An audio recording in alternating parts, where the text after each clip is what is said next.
नमस्कार दोस्तों, मैं मिसेस राज आपका स्वागत करती हूँ मेरे यूट्यूब चैनल पर एजुकेशन विथ मी। तो आज हम इस वीडियो में teaching aptitude fast revision complete teaching aptitude का जो पार्ट है शिक्षण विधियाँ, उसे ही हम टीचिंग मेथड्स कहते हैं, वो देखने वाले हैं। आज का वीडियो थोड़ा सा लंबा होगा दोस्तों, लेकिन सब्र कीजिएगा। इस पर जो भी प्रश्न एग्जाम में पूछे जाएंगे वो सारे के सारे आपके 100% क्लियर हो जाएंगे।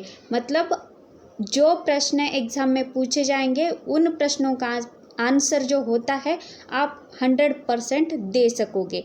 ठीक है दोस्तों, अब ये जो सिलेबस है मैं अकॉर्डिंग टू न्यू सिलेबस है यूजीसी एनटीए की तरफ से जो नेट एग्ज़ाम में पेपर 1 के लिए रखा गया है, उसका जो सिलेबस है उसे मैं समझ कर ही इस वीडियो को बना रही हूँ। और महाराष्ट्र सेट एग्ज़ाम में भी इसी सिलेबस को रखा है, कर्नाटक सेट एग्ज़ाम में भी पेपर 1 के लिए यही सिलेबस है। अब हम इस वीडियो में जो टीचिंग के मेथड्स है उन टीचिंग के मेथड्स को बहुत बारीकी से समझने की कोशिश करेंगे और फास्ट रिवीजन के तौर पर। हमारा जो टारगेट है जेआरएफ पाने का उसे हम हासिल करेंगे। और इस टॉपिक पर जितने भी प्रश्न बनते हैं और टीचिंग एप्टीट्यूड के जो भी टॉपिक है उस पर जो 5 प्रश्न एग्ज़ाम में पूछे जाते हैं उसके 10 मार्क्स आपके 100% आपको मिलेंगे। लेट्स क्रैक इट दोस्तों। और मैं यह कहना चाहती हूँ कि जो हमारा शेड्यूल है वो जो पीरियड का शेड्यूल है सुबह का सेशन का और शाम के सेशन का, उसे मैंने यहाँ पर बता दिया है। दोस्तों आप देखिए यहाँ पर। तो दोस्तों हमारा जो चैनल है एजुकेशन विथ मी इसी नाम से है, ठीक है, learn and crack the exam.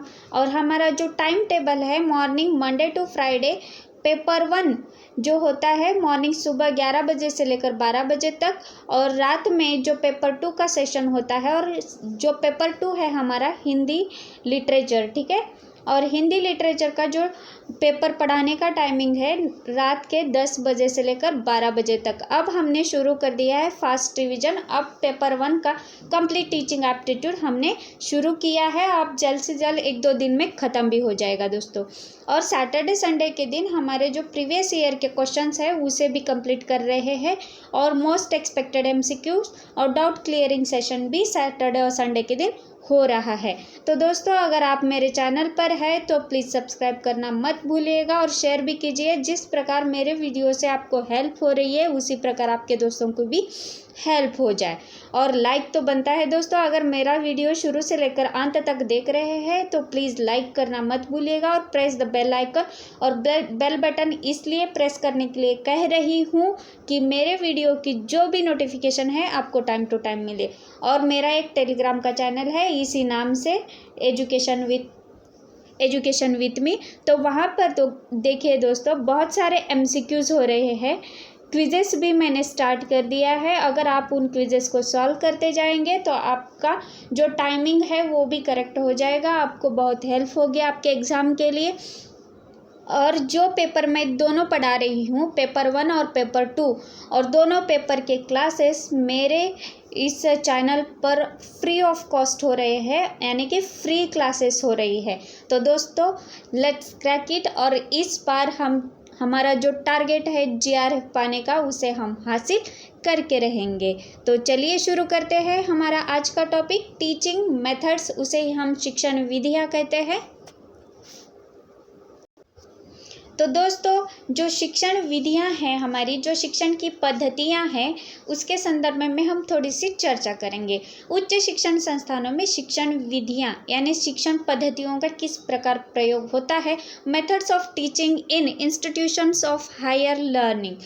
जो शिक्षण के लिए विभिन्न विधियों की आवश्यकता होती है और कक्षा में विषय वस्तु को सरल एवं बोधगम्य सहज बनाने तथा शिक्षार्थियों को उत्तम शिक्षा प्रदान करने हेतु जिन विधियों का शिक्षक के द्वारा प्रयोग किया जाता है उसे हम शिक्षण विधियाँ कहते हैं। तो समझ में आई है डेफिनेशन दोस्तों। इसका मतलब यह है कि शिक्षण संस्थानों में शिक्षक के द्वारा जो प्रयोग की जाने वाली विधियां होते हैं उसे हम शिक्षण विधियां कहते हैं। शिक्षण उद्देश्यों और शिक्षण नीतियों के बाद हम शिक्षण विधियों का चयन करना चाहिए जो हमें अपने शिक्षण को सहज बनाती है, हमारा जो शिक्षण है उसे बोधगम्य बनाता है, सरल बनाता है और उन शिक्षण विधियों का चयन हमें करने के लिए आना चाहिए दोस्तों। अब यहाँ पर देखिए दोस्तों, पहला जो है इसमें जो शिक्षण विधियों के जो 3 भेद माने जाते हैं कि बड़े समूह की शिक्षण विधियाँ, ठीक है, जो लार्ज ग्रुप ऑफ मेथड्स होते हैं यानी जो बड़े स्तर पर की शिक्षण विधियां होती है कुछ शिक्षण विधियां छोटे समूह की होती है यानी स्मॉल ग्रुप ऑफ मेथड्स होती है, और जो कुछ विधियां होती है शिक्षण की वो व्यक्तिगत स्तर पर होती है यानी कि इंडिविजुअलाइज्ड टीचिंग मेथड्स इसे हम कहते हैं। और दोस्तों मैं यहाँ पर कहना चाहती हूँ कि जो भी शिक्षण विधियाँ हैं वो सारी की सारी शिक्षण विधियाँ शिक्षक के द्वारा क्लास में यानी कक्षा में प्रयोग की जाती है। अब यहाँ पर देखिए दोस्तों, मैंने एक तालिका बना दी है जो आपको बहुत हेल्पफुल रहेगी, समझने में आसानी भी होगी, और जो आगे का मैंने चार्ट बनाया है वो बहुत ही बड़ा है। अब शिक्षण विधियों के संदर्भ में थोड़ा हम जानकारी लेते हैं कि शिक्षण प्रत्येक व्यक्ति के लिए चाय का प्याला मात्र ही नहीं होता है। ऐसा संभव है कि एक व्यक्ति अत्यधिक विद्वान हो सकता है किंतु आवश्यक नहीं है कि वह एक उत्तम अध्यापक हो। विषय वस्तु का संपूर्ण ज्ञान और नए नए तथ्यों को खोजने के जो प्रवृत्ति दोनों ही उत्तम शिक्षण के प्रमाण नहीं है। ऐसे भी कुछ व्यक्ति हो सकते हैं जिसमें जन्मजात पढ़ाने की क्षमताएं उपस्थित होती है यानी मौजूद होती है। वे अपने छात्रों का जो ध्यान केंद्रित करने के लिए उन्होंने विभिन्न तथ्यों को समझने की विशिष्ट योग्यताएं रखते हैं, और इसके विपरीत ऐसा भी संभव है कि अन्य अध्यापक अपने इस कार्य में इतने अधिक भाग्यशाली न हो, किंतु प्रशिक्षण के माध्यम से वे सभी अपने शिक्षण के जो भी शिक्षाविदों ने शिक्षण के लिए समय समय पर अनेक प्रकार की शिक्षण विधियों का जन्म दिया है, और बहुत सारे विद्वानों ने अपने तरफ से बहुत सारे विधियों को बताया है, और इन शिक्षण विधियों का संबंध विषय वस्तु की प्रकृति, जटिलता तथा उसे संप्रेषित करने की जो प्रणाली आदि से संबंधित होती है। शिक्षण विधियों में जो संपूर्ण प्रक्रिया को हम जो ज्ञान को छात्र मस्तिष्क में स्थापित करने की जो प्रक्रिया होती है उसे हम विधि कहते हैं, और वास्तव में विधि विशिष्ट संप्रेषण कौशल्यों का समुच्चय है जिसमें अनेक तकनीकियों का सहारा लिया जाता है, और इस रूप में विधि में अनेक तकनीकियां सम्मिलित होती हैं यानी समावेशित होती है, और इन तकनीकियों के जो प्रशिक्षण के माध्यम से ही एक व्यक्ति को शिक्षण कार्य में पारंगतता यानी एक कमांड प्राप्त होता है। और शिक्षण विधियों के जो प्रयोग के संदर्भ में वैयक्तिक भिन्नताएं जो पाई जाती है, क्योंकि इनका संबंध व्यक्ति के व्यक्तित्व एवं योग्यताओं से होता है, और एक व्यक्ति में जितनी अधिक मौलिक क्षमताएं होगी वो व्यक्ति उतना ही अधिक योग्य शिक्षक, प्रभावी शिक्षक और एक प्रभावी अध्यापक होने के गुण को प्राप्त कर यानी अंगिक कर उसे अपने छात्रों के सामने जो भी परिस्थितियां उत्पन्न होती है उन्हें उपयुक्त कर देता है। और शिक्षण विधियों के जो प्रकार हमने बताए हैं उसे हम आगे देखते जाएंगे, और यहाँ पर जो मैंने तालिका बना दी है, शिक्षक केंद्रित विधियाँ होती है यानी अध्यापक केंद्रित विधियाँ, मिश्रित पद्धतियाँ जो मिक्स्ड होती है, जो शिक्षक के लिए भी होती है और छात्र के लिए भी होती है, और तीसरे तालिका में मैंने लर्नर सेंटर्ड मेथड, उसे ही हम छात्र केंद्रित विधियां कहते हैं। जैसे कि हम टीचर सेंटर्ड मेथड और लर्नर सेंटर्ड मेथड जो होते हैं वो दोनों के लिए कुछ बहुत ही महत्वपूर्ण जो मिश्रित पद्धतियां होती है उसे हम थोड़ा सा यहाँ पर तालिका के तौर पर देखेंगे। यहाँ पर देखिए दोस्तों, जो टीचर सेंटर्ड मेथड्स होते हैं उसमें व्याख्यान विधि, व्याख्यान एवं प्रयोग प्रदर्शन विधि, समूह शिक्षण विधि, टीवी या वीडियो प्रस्तुति विधि, समीक्षा शिक्षा नीति विधि, प्रश्नोत्तर शिक्षण नीतियाँ। ठीक है, ये जो विधियाँ होती है ये टीचर सेंटर्ड विधियाँ हैं, और जो स्टूडेंट सेंटर्ड मेथड्स है यानी छात्र केंद्रित विधियाँ होती हैं उसमें सुपुर्द नियत कार्य, कार्यक्रम अनुदेश, कंप्यूटर आधारित शिक्षण, परस्पर संवादात्मक विधियाँ, मुक्त अधिगम विधि, सतत अनुकरण विधि, अनुमानी विधि और ऐतिहासिक खोज विधि। और इन दोनों के लिए जो टीचर्स के लिए और छात्र के लिए कुछ महत्वपूर्ण मिश्रित पद्धतियाँ होती है वो ऐसी है कि इसमें देखिए कि समूह परिचर्चा, संगोष्ठी, पैनल चर्चा, मस्तिष्क झंझावती, परियोजना विधि, अनुशिक्षण विधि, प्रकरण अध्ययन और पात्र अभिनय विधि और प्रदर्शन विधि। ये सारी की सारी विधियाँ मिश्रित पद्धतियों में आती है। तो दोस्तों आगे बढ़ते हैं हम। जो शिक्षण के विधियों को दो भागों में विभाजित किया गया है, शिक्षक केंद्रित विधि यानी टीचर सेंटर्ड मेथड और छात्र केंद्रित विधि, उसे हम प्यूपल सेंटर्ड मेथड या स्टूडेंट सेंटर्ड मेथड या लर्नर सेंटर्ड मेथड भी कहते हैं। यहाँ पर देखिए दोस्तों कि शिक्षण विधियों को हम टीचिंग मेथड्स कहते हैं या शिक्षण विधियों का वर्गीकरण, उसे ही हम क्लासिफिकेशन ऑफ टीचिंग मेथड्स भी कहते हैं। अब उसमें जो शिक्षक केंद्रित विधियाँ हैं उसे हम देखेंगे।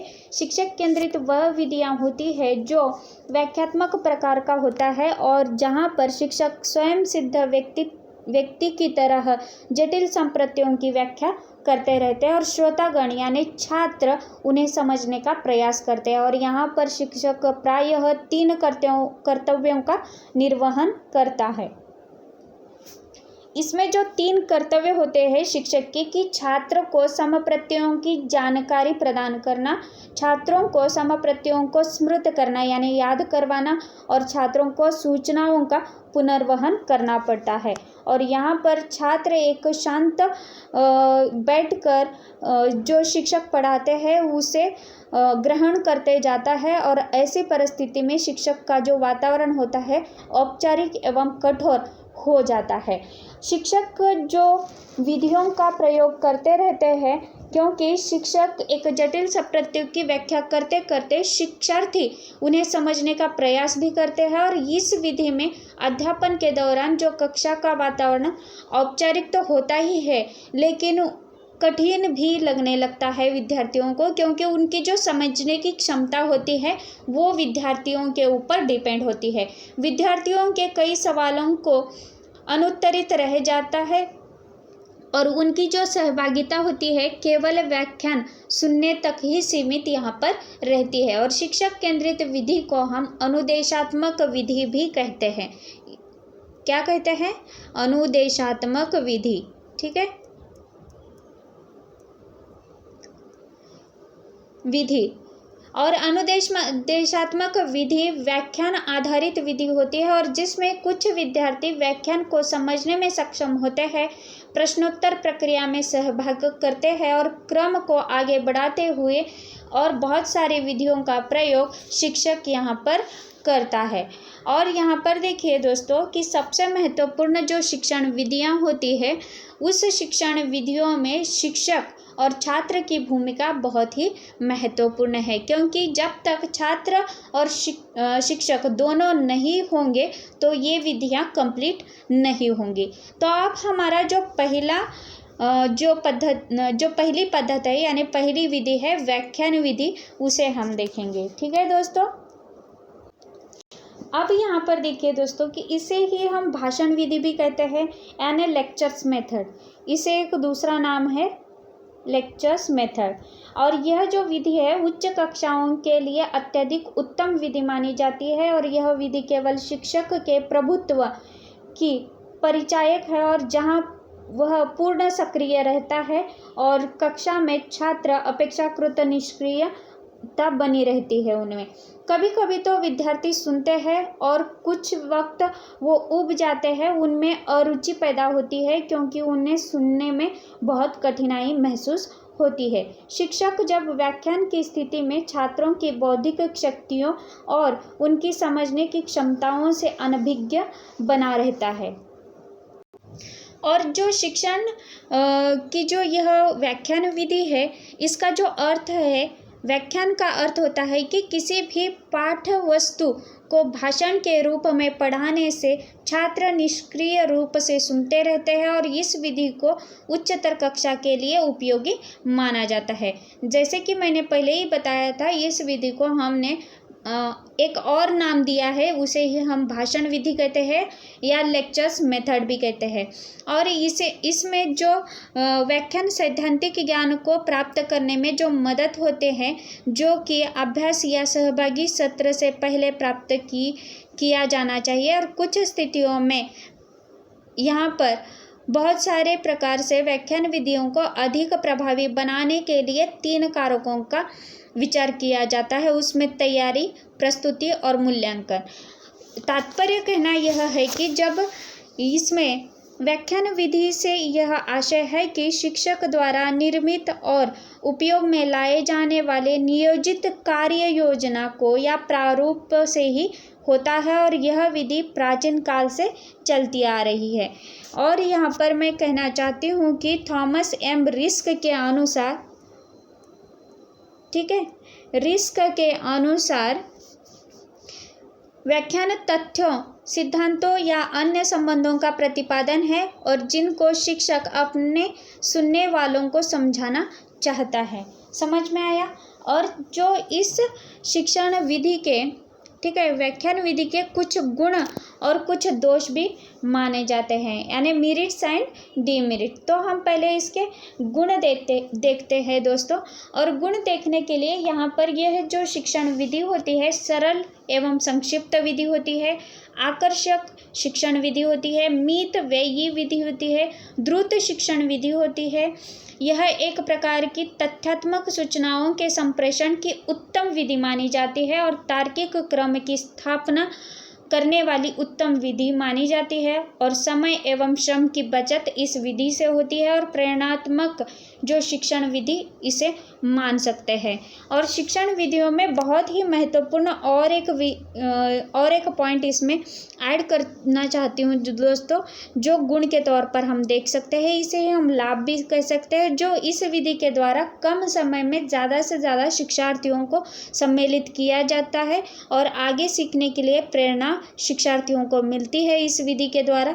और उपलब्ध उपकरणों के उपयोग में लचीलापन होता है इसमें, और छात्र व्याख्यान को सुनकर इसके नोट्स भी बनाते हैं। और कुछ महत्वपूर्ण इसमें जो गुण माने जाते हैं कि विषय वस्तु की जो क्रमबद्धता होती है, यह इस विधि की इसमें उत्तम विधि है। यह एक प्रकार की प्रभावशाली और प्रेरणात्मक शिक्षण विधि है, उच्च कक्षाओं के लिए उपयोगी है, समय की और परिश्रम तथा धन की बचत करती है यह विधि, और एक समय में विद्यार्थियों के बड़े समूह का शिक्षण संभव होता है और विद्यार्थियों को सुनने व ध्यान लगाने में प्रशिक्षित किया जाता है इस विधि के द्वारा। और इस विधि के द्वारा तर्क शक्ति का विकास कर तार्किक क्रम बना रहता है इस विधि के द्वारा। और यहाँ पर देखिए इसके जो डीमेरिट है, ठीक है, लेक्चर मेथड के जो डीमेरिट है, यहाँ पर देखिए इसमें कुछ दोष माने जाते हैं इस विधि के, जो निम्न कक्षाओं के लिए यह अनुपयोगी है। विद्यार्थी यहाँ पर निष्क्रिय होता है और यहाँ पर करके सीखने का जो सिद्धांत होता है उसकी पूर्ति अवहेलना होती है और केवल स्मृति पर ध्यान केंद्रित होता है। ध्यान अधिक समय तक केंद्रित नहीं रह पाता और अरुचि निर्माण होती है और मौलिक चिंतन के अवसर यहाँ पर प्राप्त नहीं होते।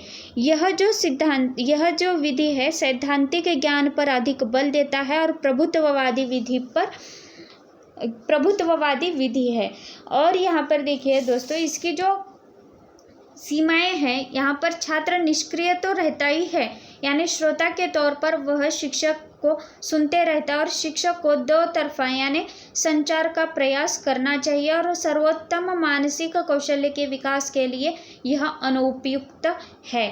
और इस विधि में कई विद्यार्थियों यानी छात्रों के लिए नीरसता, तनावपूर्ण उन्हें महसूस होता है। यहाँ पर सबसे महत्वपूर्ण जो स्मृति पर अनावश्यक जोर दिया जाता है, स्वतंत्र चिंतन का जो पूर्ण अभाव यहाँ पर देखने को मिलता है, अध्यापक का अत्यधिक प्रभुत्व, विषय वस्तु की अवबोध में कठिनाई और निष्क्रिय श्रोतागण जो छात्र होते हैं निष्क्रिय रहते हैं, और वैज्ञानिक दृष्टिकोण में जो बाधकता उत्पन्न होती है और करके सीखने के सूत्र के विरुद्ध है, और प्रजातांत्रिक मूल्यों के विरुद्ध तार्किक शक्ति के विकास में बाधक, यानी उसमें जो डिसकंटिन्यूटी होती है वह इसमें देखने को मिलती है। तो और हम यहाँ पर और एक बात समझने की कोशिश करते हैं कि व्याख्यान विधि के परिस्थिति संदर्भित जो उपयोगिताएं होती है उसे हम देखेंगे। यहाँ पर जो परिस्थितियों का जो स्तर होता है, यहाँ पर बहुत ही अलग अलग प्रकार का स्तर होता है कि उच्च कक्षाओं के शिक्षण में बहुपयोगी होता है, महाविद्यालय में शिक्षण के लिए उपयोगी होता है, छात्रों को नोट्स लेने की विधि में महारत होती है। इस विधि में छात्रों को प्रश्न पूछने की स्वतंत्रता होती है, और शिक्षक की व्याख्यान शैली में निपुणता यहाँ पर देखने को मिलती है, और शिक्षक में विनोद प्रियता यानी ह्यूमर्स के भावों की उत्पत्ति हम यहाँ पर देख सकते हैं। जैसे कि तात्पर्य यह कहना है कि जब पाठ्यक्रम शीघ्र समाप्त करना होता है तो इसकी उपयोगिता होती है। इस विधि की नवीन कठिन विषयों को आरंभ करना या समझने में इस विधि का प्रयोग होता है। तथ्यों का सामान्यीकरण करके जब तथ्यात्मक ज्ञान प्रदान करना, सैद्धांतिक तथ्यों की व्याख्या करना या सैद्धांतिक तथ्यों पर व्याख्यान देना, प्रयोग प्रदर्शन को समझने की कोशिश यहाँ पर की जाती है इस विधि में, और पढ़े हुए पाठ को दोहराना, विषय वस्तु की पृष्ठभूमि को समझना ही उतना ही महत्वपूर्ण है जितना पाठ को समझना।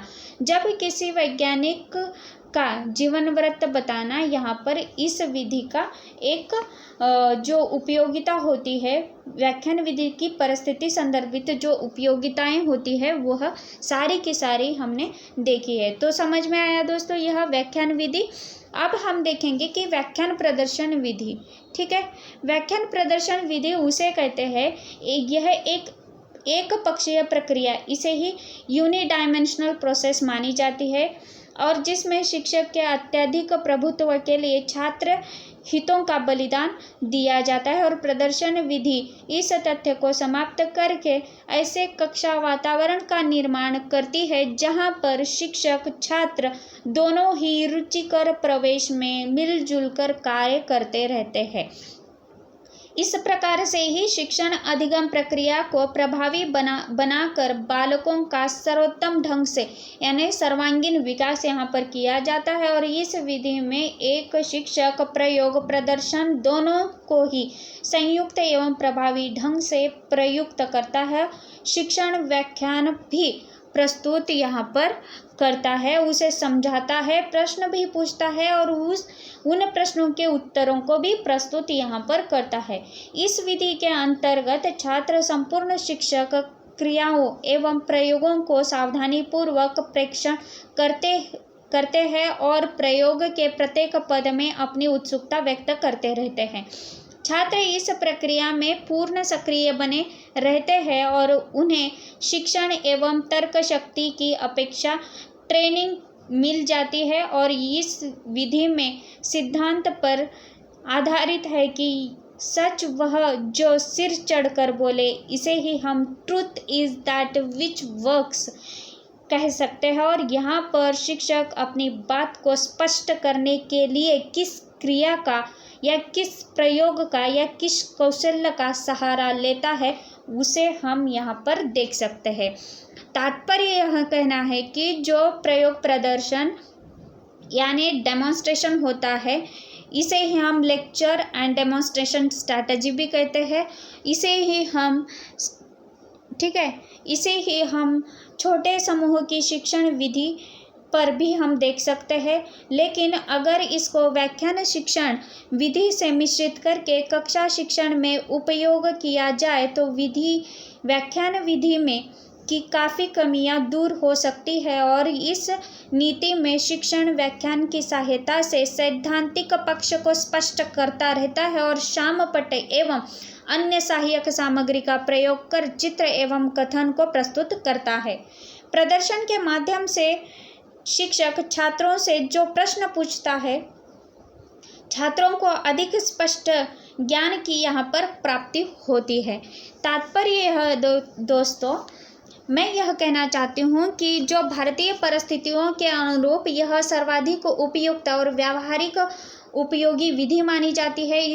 यह जो विधि है और यह किसी भी वस्तु की रचना एवं कार्यप्रणाली का वास्तविक रूप में ज्ञान कराती है। विद्यार्थियों को भी क्रिया के पर्याप्त अवसर दिए जाते हैं और उन्हें प्रश्न पूछने व प्रदर्शन में सहायता देने के कई अवसर मिलते हैं।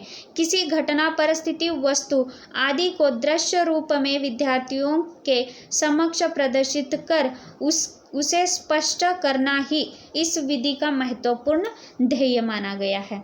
अब इस विधि के गुण और दोष देखेंगे, मेरिट्स एंड डीमेरिट्स। और मेरिट्स में देखिए दोस्तों, सबसे महत्वपूर्ण जो गुण माने जाते हैं, मनोवैज्ञानिक सिद्धांत पर आधारित है यह विधि, समय व धन की दृष्टि से कम खर्चीली, अतः केवल एक उपकरण की आवश्यकता होती है और शिक्षक शीघ्र एवं कुशलतापूर्वक प्रदर्शन कर जटिल वस्तुओं को स्पष्ट कर देता है। सुनने की अपेक्षा देखी गई वस्तु अधिक समय तक याद रहती है विद्यार्थियों को और इससे जो छात्र होते हैं वैज्ञानिक विधि और वैज्ञानिक सत्यता की ओर प्रेरित होते हैं। यहाँ पर देखिए दोस्तों, सबसे महत्वपूर्ण मैं और एक बात बताना चाहती हूँ और इस विधि में जो गुण होते हैं, उचित व्यवस्था होती है, पर्याप्त यहाँ पर जो मतलब प्रदर्शन मेज के लिए जो भी पर्याप्त प्रकाश होना चाहिए वो सारे के सारे यहाँ पर होते हैं। और यहाँ पर देखिए दोस्तों कि यहाँ पर जो पाठ प्रदर्शन किया जाता है, ये जो प्रयोग प्रदर्शन होता है वो पाठ की व्यवस्था के लिए होता है और यहाँ पर जो प्रयोग प्रदर्शन में जो मितव्ययी विधि मानी जाती है और समय की जो बचत यहाँ पर होती है और क्रिया आधारित विधि होती है। यह जो विधि होती है व्याख्यान विधि, यह क्रिया आधारित विधि होती है और यहाँ पर प्रत्येक स्तर का उपयोग किया जाता है। ठीक है, मेरिट्स यानी गुणों में। ठीक है, व्याख्यान प्रदर्शन विधि में ही यहाँ पर मतलब प्रत्येक स्तर का प्रयोग किया जाता है। अब यहाँ पर देखिए डीमेरिट्स है, इसके बहुत सारे डीमेरिट्स है। उसमें देखिए जो इस विधि में करके सीखने के सिद्धांत की अवहेलना तो होती है, लेकिन विद्यार्थी केवल रुचि कर प्रदर्शन में सक्रिय रहते हैं और इसमें शिक्षक ही सभी कार्य करते रहते हैं और अतः शिक्षक केंद्रित विधि मानी जाती है इस विधि को। और इसमें व्यक्तिगत भिन्नता के सिद्धांत की अवहेलना करते हुए सभी स्तर के विद्यार्थी एक ही गति से विकास करते रहते हैं। प्रदर्शन पूर्व तैयारी न होने से ही या उपकरण के खराब होने से शिक्षण कार्य अप्रभावी हो सकता है और शिक्षक द्वारा कठिन भाषा का प्रयोग किया जाना इस विधि को दुर्बल बना देता है और इसमें जो प्रमुख तथ्यों के स्थान पर आंशिक तथ्यों पर अधिक ध्यान दिया जाता है। समझ में आया यह दोस्तों? और देखिए यहाँ पर जो विधियाँ होती है व्याख्यान प्रदर्शन विधि के अंतर्गत, यहाँ पर जो बताना चाहती हूँ कि कुछ बातों को ध्यान में देना चाहिए। यहाँ पर दैनिक जीवन संबंधी जो सामान्य वस्तुओं का उपयोग करते हैं प्रदर्शन प्रयोगों पर आधारित हो सकता है। छात्रों से सतत सहयोग किया जाता है, छात्रों को ध्यान आकृष्ट करते हैं यहाँ पर शिक्षक, और उपकरणों की जो स्थिति होती है उससे भी प्रभाव होता है और अप्रभावी हमारा जो शिक्षण होता है वो हो सकता है और उचित शिक्षण सहायक सामग्री का प्रयोग यहाँ पर किया जाता है और शामपट्ट का सजीव एवं संपूर्ण प्रयोग इसमें हो जाता है। अब हम यहाँ पर देखेंगे दोस्तों जो तीसरी विधि है ऐतिहासिक विधि यानी हिस्टोरिकल मेथड, उसे ही हम जो ऐतिहासिक विधि को ही हम बहुत ही यहाँ पर अच्छे से समझने की कोशिश करेंगे। और यह जो विधि होती है किसी व्यक्ति, तथ्य, सिद्धांत, संप्रत्यय प्रयोगों की ऐतिहासिक विकास यात्रा को समझने में मदद सिद्ध होती है या सहायता होती है। और यहाँ किसी भी विषय वस्तु को कहानी के रूप में विभिन्न यात्रा पड़ावों से गुजरा जाता है और अंतिम निष्कर्ष पर पहुंच सकते हैं। और प्रत्येक विषय वस्तु में कुछ न कुछ ऐतिहासिक तथ्य जुड़े रहते हैं और जिनके प्रभावी शिक्षण के लिए इस विधि का उपयोग किया जाता है। और यह विधि शिक्षण का एक प्रभावी एवं मनोरंजक तरीका है जो छात्रों को सदैव प्रेरित करता रहता है। और उच्च कक्षाओं में इसका मात्र कहानी के रूप में ही संप्रेषित नहीं करते, बल्कि अनेक ऐतिहासिक बिंदु होते हैं जिनकी व्याख्या केवल इस विधि के द्वारा संपन्न की जा सकती है। यह विधि मनोवैज्ञानिक, रोचक, प्रेरक एवं स्थायी उत्सुकता को वृद्धि यानी बढ़ाने के लिए किया जाता है इस विधि का प्रयोग। और यहाँ पर देखिए दोस्तों, इस विधि में सबसे महत्वपूर्ण जो माना जाता है वह यह है कि, तो यहाँ पर देखिए दोस्तों, इसे ही हम ऐतिहासिक खोज विधि भी कहते हैं, डिस्कवरी मेथड भी कहते हैं। और यह जो विधि है अनुमानी विधि से मिलती जुलती है और जिसमें हम खोज करते हैं। और इस विधि को जब हम एक अनुसंधान करते हैं, एक खोज करते हैं, इसका प्रयोग इतिहास के लिए, ऐतिहासिकता के लिए बहुत ही महत्वपूर्ण है। और इसका प्रयोग अधिकतर सामाजिक विषयों में तथ्यों के ज्ञान के लिए किया जाता है। तात्पर्य यह है कि इसका संबंध प्राचीन घटनाओं से होता है और अन्वेषण विधि वैज्ञानिक विषयों एवं वर्तमान से संबंधित रहती है। और इस विधि में देखिए दोस्तों, बहुत ही महत्वपूर्ण यह विधि मानी जाती है। और इस विधि में एक प्रकार से ऐतिहासिकता को ध्यान में रखकर इस विधि का प्रयोग शिक्षक करते रहते हैं। जो छोटे कक्षाओं के लिए भी इसका प्रयोग होता है और उच्च कक्षाओं के लिए यानी महाविद्यालयों के स्तर पर भी इसका प्रयोग होता है। तो अगली जो विधि है उसे हम देखेंगे, समूह शिक्षण पद्धति। इस शिक्षण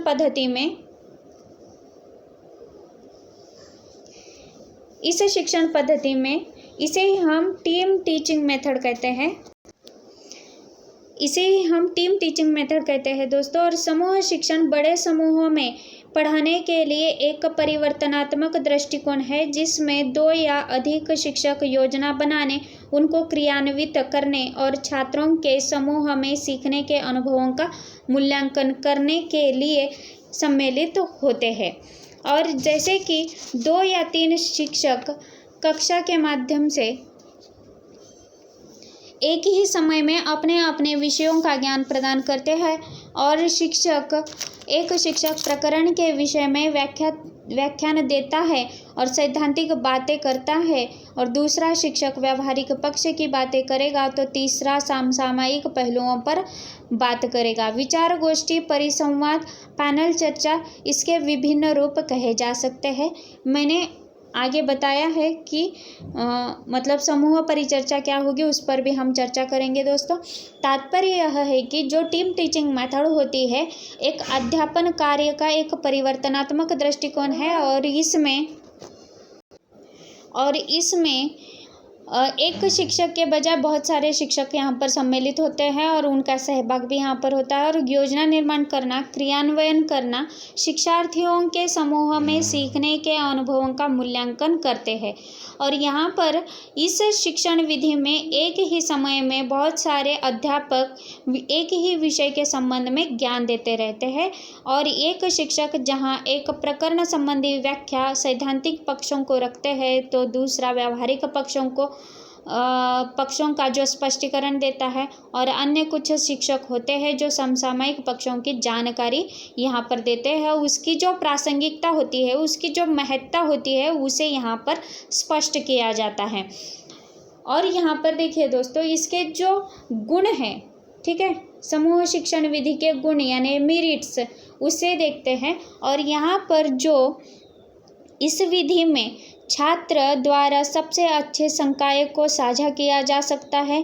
कई शिक्षण तकनीकों और उपकरणों का अनुकूलतम उपयोग यहाँ पर होता है और इसके द्वारा शिक्षण की जो गुणवत्ता में सुधार किया जाता है।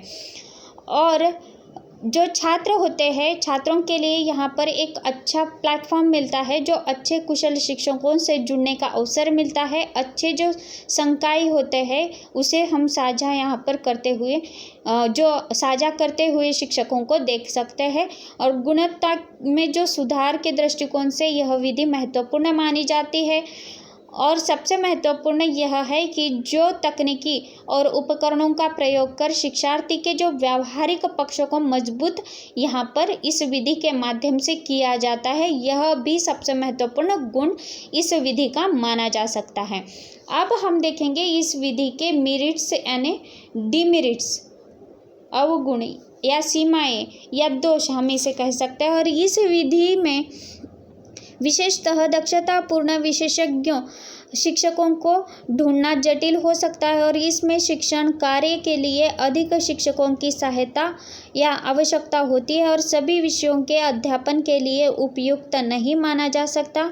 और इसमें जो समय निर्धारण, योजना निर्माण और प्रबंधन के लिए अधिक समय की आवश्यकता होती है। यहाँ पर दक्षतापूर्ण का मतलब है कॉम्पिटेंसीज, यानी शिक्षकों की जो ढूंढने की जो हमारा जो कार्य है वो कठिन भी हो सकता है। और यहाँ पर जो सभी विषयों को पढ़ाने के लिए उपयोगी यह जो विधि है नहीं है। और इस विधि में जो योजना है, जो समय की आवश्यकता होती है बनाने के लिए, वह यहाँ पर देखी जा सकते हैं। अब हम देखेंगे कि टेलीविज़न या वीडियो प्रस्तुति विधि, इसे ही हम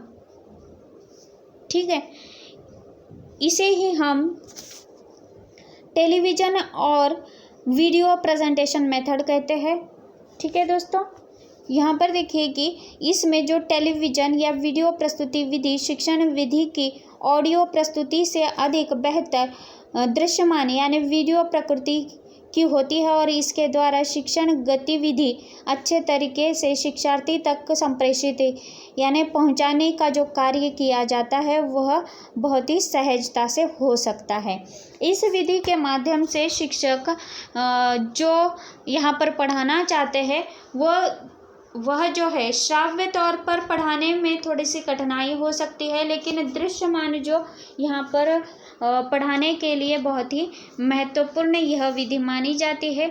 और इस विधि में जो बहुत सारे गुण भी मौजूद है और बहुत सारी जो इसके दोष भी है उसे भी हम यहाँ पर देख सकते हैं।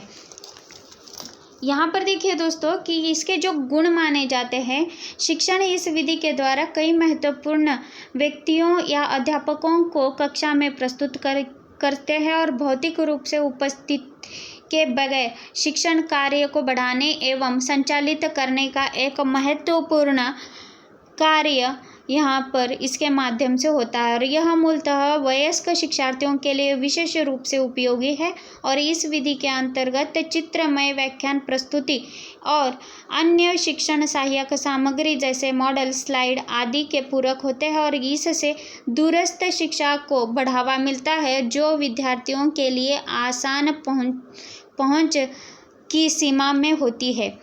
शिक्षण की यह विधि मूलतः खगोल विज्ञान, भूगोल जैसे विषयों के लिए अधिक उपयोगी सिद्ध है। यहाँ पर देखिए दोस्तों कि इसमें और एक गुण माना जाता है जो इसमें चित्रमय व्याख्यान यानी चित्रमय व्याख्यान और प्रदर्शन जो शिक्षक सहायक सामग्री जैसे स्लाइड, मॉडल, नमूनों आदि के पूरक होता है और यह प्रदर्शन दूर दराज के क्षेत्रों में शिक्षार्थियों के लिए आसानी से उपलब्ध करवाया जा सकता है। और इसकी जो सीमाएं हैं, इस विधि में द्विमार्गीय संदेशवाहन यानी 2 वे कम्युनिकेशन की संभावना कम होती है और इस विधि में जटिल प्रसारण विधि अवधि को यानी टेलीकास्ट पीरियड को समायोजित करने में कठिनाई होती है। जैसे कि यहाँ पर देख सकते हैं कि बहुत सारी कठिनाइयों को यहाँ पर सामना करना पड़ता है और इसमें जो संदेश वाहन संचार की जो संभावना होती है वो न्यूनतर प्रकार की होती है। ठीक है दोस्तों, यह विधि समझ में आई आपको। अब हम जो अगली जो विधि है समीक्षा नीति विधि, ठीक है, समीक्षा नीति विधि, इसे ही हम रिव्यूइंग स्ट्रैटेजी भी कहते हैं या समीक्षा नीति संबंधी विधि या रिव्यू स्ट्रैटेजी मेथड इसे कहा जा सकता है। रिव्यू स्ट्रैटेजी मेथड उसे कहते हैं कि शिक्षण संबंधी शिक्षक केंद्रित विधियां जैसे व्याख्यान विधि, प्रदर्शन विधि, समूह शिक्षण विधि, वीडियो प्रस्तुति विधि इत्यादि के पुनरावलोकन को समीक्षा नीति कहा जा सकता है और इसका जो उद्देश्य है कक्षा में चल रहे अध्यापन की प्रगति का लेखा जोखा लेना होता है।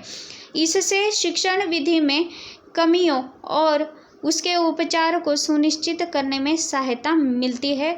उच्च कक्षाओं के लिए अधिक उपयुक्त समीक्षा नीति को लिखित या मौखिक दोनों रूपों में क्रियान्वित किया जा सकता है। तात्पर्य यह है कि दोस्तों यह जो विधि है व्याख्यान विधि, चर्चा विधि, समूह शिक्षण विधि सबके पुनरावलोकन के लिए इस समीक्षा को रिव्यू स्ट्रैटेजी कह सकते हैं। उसे ही समीक्षा नीति या समीक्षा नीति संबंधी विधि भी कह सकते हैं। यहाँ पर जो शिक्षक का जो कक्षा शिक्षण की प्रगति का पता चलता है और यहाँ पर क्यों हो चुका है, कितना पाठ्यक्रम शेष है और शिक्षण में क्या क्या त्रुटियां हैं और शिक्षण विधि में क्या क्या सुधार वांछित है आदि प्रश्नों का एक रिव्यू किया जाता है। और यह जो विधि है उच्च कक्षाओं के लिए ज़्यादा उपयोगी होती है और इसमें मैंने पहले ही बताया था कि मौखिक या लिखित रूप में इसका मतलब उपयोग होता है या क्रियान्वयन इन दोनों के रूप में होता है। यहाँ पर देखिए दोस्तों, सबसे महत्वपूर्ण मैं कहना चाहती हूँ कि इस विधि में बहुत सारे ऐसे तथ्य मौजूद हैं जो व्याख्यान विधि, प्रदर्शन विधि और समूह शिक्षण विधि, वीडियो प्रस्तुति विधि इन सारे विधियों का यहाँ पर समीक्षा की जाती है, यानी क्रिटिसाइज किया जाता है कि इस कक्षा में जो शिक्षक के द्वारा कितना पाठ्यक्रम शेष है या कितना हो चुका है, शिक्षण में कौन सी त्रुटियां हैं या कमियां हैं और इस शिक्षण में जो कमियां हैं उसमें सुधार किस प्रकार लाया जा सकता है, इसका मूल्यांकन यहाँ पर होता है। जैसे कि मैं पहले ही बहुत सारे teaching aptitude, fast revision, complete teaching aptitude में बहुत सारे वीडियोस में डाल चुकी हूँ। जो टॉपिक शुरू होते ही मैंने कम से कम 8 वीडियोस मैंने डाल दिया है और वीडियो के अंत में मैं यह बताते रहती हूँ कि इतना हमारा कंटेंट हो चुका है दोस्तों और इतना कंटेंट हमारा बचा है जो आने वाले वीडियोज़ में मैं कंप्लीट कर दूँगी। जैसे कि मैंने पिछले वीडियो में जो 8वां वीडियो है फैक्टर्स अफेक्टिंग टीचिंग जो है उसमें मैंने अंत में बताया था कि जो मूल्यांकन है, आईसीटी आधारित जो शिक्षण प्रणाली है या क्रेडिट प्रणाली है, वो जो हमारा जो बचा हुआ पार्ट है हम अगले आने वाले वीडियो में इसे ही हम समीक्षा नीति या समीक्षा नीति संबंधी विधि यानी रिव्यू स्ट्रैटेजी मेथड कहते हैं दोस्तों। अब हम देखेंगे प्रश्नोत्तर शिक्षण नीति, इसे ही हम क्वेश्चंस आंसर टीचिंग मेथड कहते हैं या क्वेश्चंस आंसर मेथड कहते हैं या प्रश्नोत्तर शिक्षण नीति विधि भी कह सकते हैं। बहुत सारे नामों से इसे जाना जाता है दोस्तों और यह भी विधि एक महत्वपूर्ण विधि है और इस विधि को सुकराती विधि भी कहा जाता है। ये सबसे महत्वपूर्ण है। सुकराती विधि किसे कहा जाता है, इस पर प्रश्न बन सकता है दोस्तों और मेरे वीडियो को शुरू से लेकर अंत तक देखिएगा, बीच बीच में छोड़ने की ज़रूरत नहीं है। अगर आप बीच बीच में छोड़ दोगे तो आपको यह जो पार्ट मैं पढ़ा रही हूँ वह समझ में नहीं आएगा। अगर आप मेरे पिछले वीडियोज़ अगर देखे नहीं है तो प्लीज़ मेरे जो चैनल के प्लेलिस्ट में जाकर आप वहाँ पर मेरे जो teaching aptitude, complete teaching aptitude के संदर्भ में जो वीडियो मैंने बनाए हैं आप वहाँ पर जाकर देख सकते हैं। तो अब आगे बढ़ते हैं हम और यह जो शिक्षण विधि है उसे हम सुकराती विधि भी कहते हैं और इसमें मुख्यतः 3 सोपान होते हैं। प्रश्न का निर्माण करना, उनका प्रस्तुतिकरण एवं छात्रों के माध्यम से नवीन ज्ञान देना और यहाँ पर मनोवैज्ञानिक सिद्धांत पर यह आधारित विधि होती है और प्रश्नोत्तर विधि के समय छात्र सक्रिय होते हैं और यह छात्रों के ज्ञान का मूल्यांकन करने में भी उपयोगी सिद्ध है। यह जो विधि है यहाँ पर कहने का तात्पर्य यह है कि यहाँ पर जो 3 सोपान होते हैं, प्रश्न निर्माण करना, प्रश्नों का प्रस्तुतिकरण करना, ठीक है, और छात्रों के माध्यम से या विद्यार्थियों के माध्यम से नवीन ज्ञान का अनावरण करना या अनुकरण करना। तात्पर्य यह है कि प्रश्नोत्तर क्रियाकलाप के दौरान छात्र अधिक सक्रिय तो रहते ही है और व्यक्त करते हैं कि जो छात्रों को ज्ञान मूल्यांकन का भी अवसर यहाँ पर प्रदान होता है, और यह जो विधि है मनोवैज्ञानिक सिद्धांत पर आधारित होती है। तो अगला देखिए दोस्तों, लघु समूह शिक्षण की विधियाँ, ठीक है, लघु, इसे ही हम स्मॉल ग्रुप टीचिंग मेथड्स कहते हैं। 1 मिनट दोस्तों, यहाँ पर प्रश्नोत्तर विधियों में कुछ रह चुका है, मेरिट्स और डीमेरिट, उसे हम कंप्लीट करेंगे लघु समूह शिक्षण विधि से पहले। और यहाँ पर जो मेरिट्स है प्रश्नोत्तर शिक्षण नीति के जो गुण माने जाते हैं वो इस प्रकार है कि विषय व परिस्थितियों के लिए उपयोगी है, शिक्षार्थी के संप्रेषण क्षमता को बढ़ाने में सहायक है और छात्रों को अपने शिक्षण संबंधी व्यक्तिगत समस्याओं का हल ढूंढने में इसमें सहायता मिलती है। और इसके जो दोष माने जाते हैं यानी डीमेरिट्स है, इसकी जो सीमाएं हैं उसे हम देखेंगे। शिक्षण में इस विधि को लागू करने के लिए शिक्षक में पर्याप्त कौशल्य का होना अपरिहार्य है और शिक्षण की यह जो पद्धति है अविश्वस्त संकोची छात्रों के लिए लाभदायक नहीं है और इस विधि से शिक्षण में अधिक लाभ की आवश्यकता होती है। अब हम देखेंगे लघु समूह शिक्षण की विधियाँ, इसे ही हम स्मॉल ग्रुप टीचिंग मेथड कहते हैं। और यह जो विधि है शिक्षण के अधिकतर तरीके छोटे समूह में सीखने के लिए उपयोगी है और यह जो तरीके निम्न है, जो यहाँ पर समूह विचार विमर्श, सेमिनार, परियोजना का काम, संरक्षक भूमिका निभाना आदि के लिए किया जाता है। और इस विधि का जो है हम आगे देखेंगे, जैसे ही मतलब टॉपिक कंप्लीट होते जाएगा वहाँ पर हम देखेंगे। यहाँ पर दोस्तों यह जो विधि है उसे हम कंप्लीट करेंगे। अब हम देखेंगे समूह परिचर्चा विधि, ठीक है। समूह परिचर्चा विधि को हम ग्रुप डिस्कशन कहते हैं और समूह चर्चा छोटे समूहों में सिखाने की जो मूलभूत विधियाँ जो होती है इसमें एक होती है और इसे समूह के संचार और पारस्परिक विचार विमर्श के लिए रूप में वर्णित किया जा सकता है। और समूह चर्चा 3 प्रकार की हो सकती है पूर्णतः, ठीक है, 3 प्रकार की हो सकती है, पूर्णतया नियोजित, आंशिक रूप से नियोजित, अनियोजित।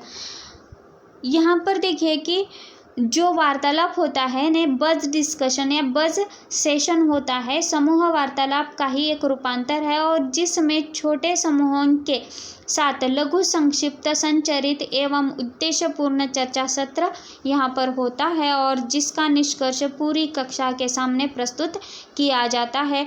उस पर प्रश्न उत्तर सत्र भी होता है। इसके जो लाभ है दोस्तों,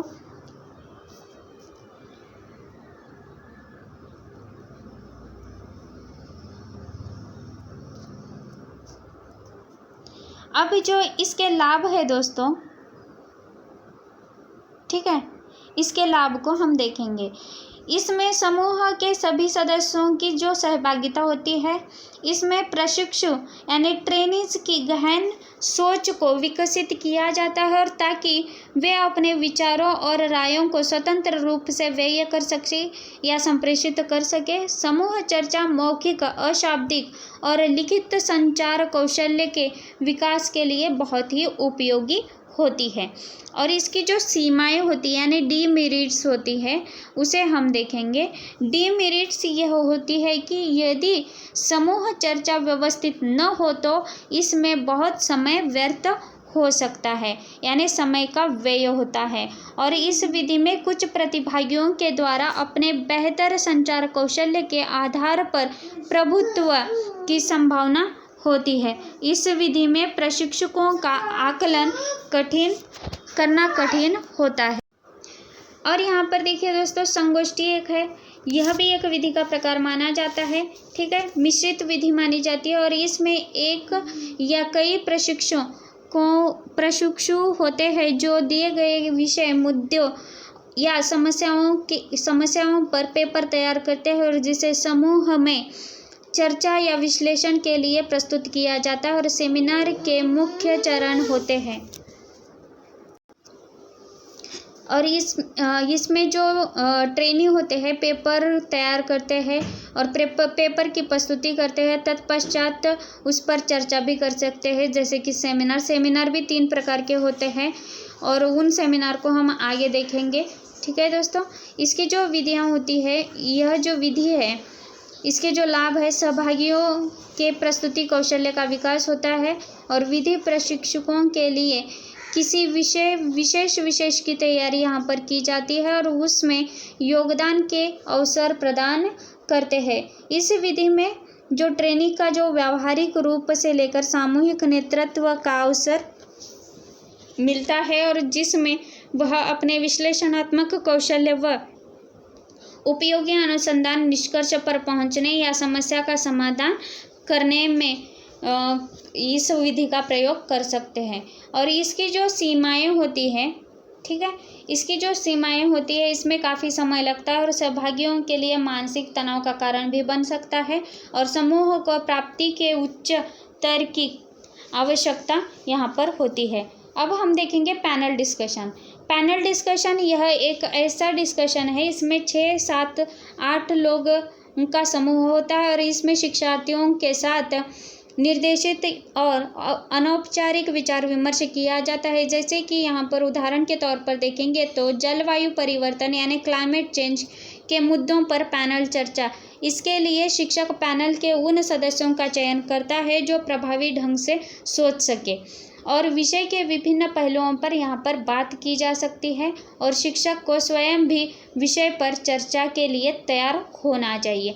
इसके भी बहुत सारे लाभ है और दोष भी माने जाते हैं। इसमें जो लाभ है, पैनल का जो अच्छी तरह से आयोजित की गई हो तो यह एकल वक्ता यानी सिंगल स्पीकर फोरम होता है और मंच से शिक्षार्थियों के लिए अधिकतर रुचिकर होती है और यह विधि सामान्यतया सामाजिक रूप से प्रासंगिक मुद्दों के लिए उपयोगी की जा सकती है।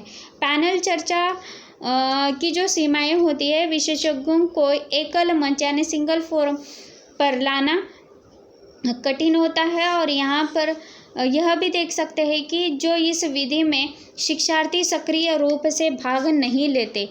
अब यहाँ पर देखिए विप्लव विधि या विचार मंथन विधि, इसे ही हम ब्रेनस्टॉर्मिंग विधि कहते हैं और यहाँ पर देखिए इसे सरल भाषा में विचार मंथन भी कहा जा सकता है और यह एक रचनात्मक समूह कार्य है जिसमें समूह के सदस्य किसी विषय या समस्या पर अपने विचारों को व्यक्त करते हैं।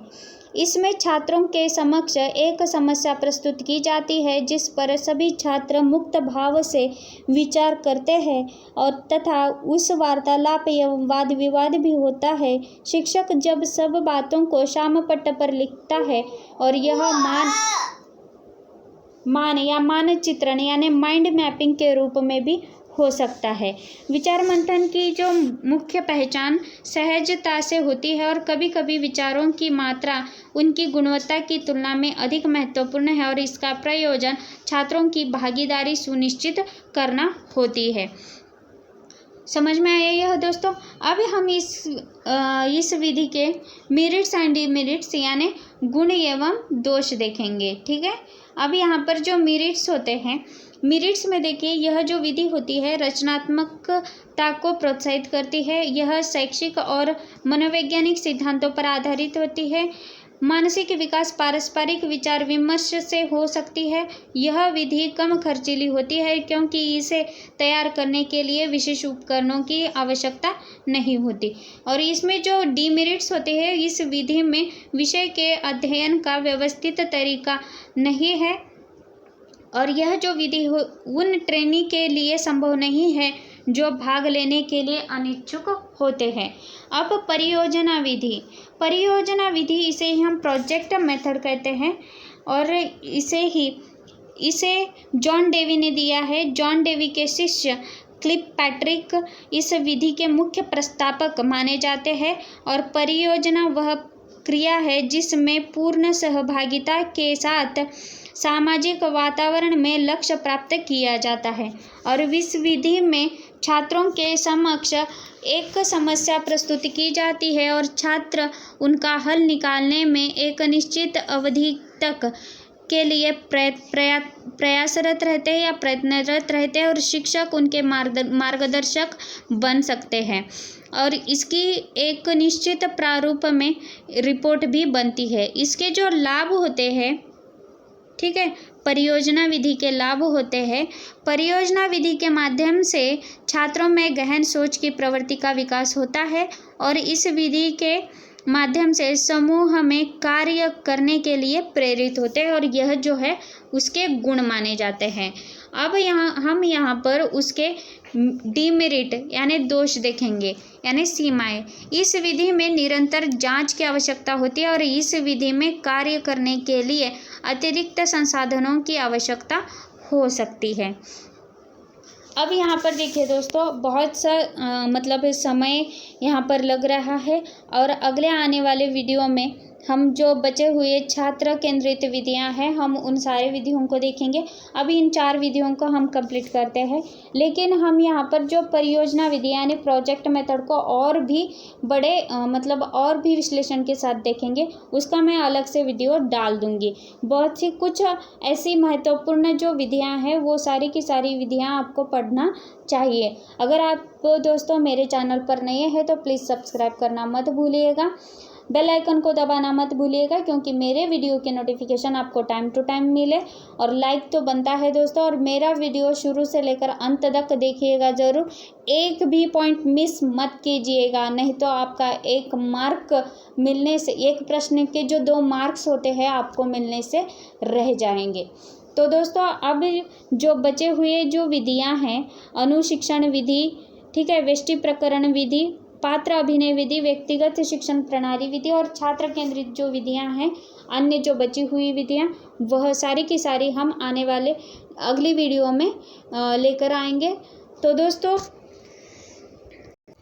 तो दोस्तों यहाँ पर देखिए हमारा जो चैनल है education with me learn and crack exam. So please दोस्तों आप मुझे नहीं, मेरे चैनल को सब्सक्राइब करते रहेगा और अपने दोस्तों के साथ शेयर भी कीजिएगा, मेरे वीडियोस को लाइक भी करते जाएगा। और टेलीग्राम पर सबसे महत्वपूर्ण मैं बताना चाहती हूँ, टेलीग्राम पर क्विजेस स्टार्ट हो चुके हैं दोस्तों, आप उन क्विजेस को सॉल्व कीजिएगा और 100% आपको सक्सेस मिलेगा। It's exam time. Here's as a big good luck wish to you all my students and then thank you दोस्तों। और आने वाले वीडियोस में हम जो बचे हुए जो टॉपिक है टीचिंग मेथड्स के, स्टूडेंट सेंटर्ड मेथड और जो टीचर सेंटर्ड मेथड के कुछ और भी पॉइंट्स बचे हुए हैं उसे हम कवर कर देंगे दोस्तों। अब मैं विदा चाहती हूँ आपसे। प्लीज़ दोस्तों मेरा चैनल नया है, अभी मैंने शुरू किया है, बिकॉज़ मुझे थोड़ा सा समय लगा क्योंकि बहुत समय के बाद मैंने यूट्यूब पर आना शुरू किया है।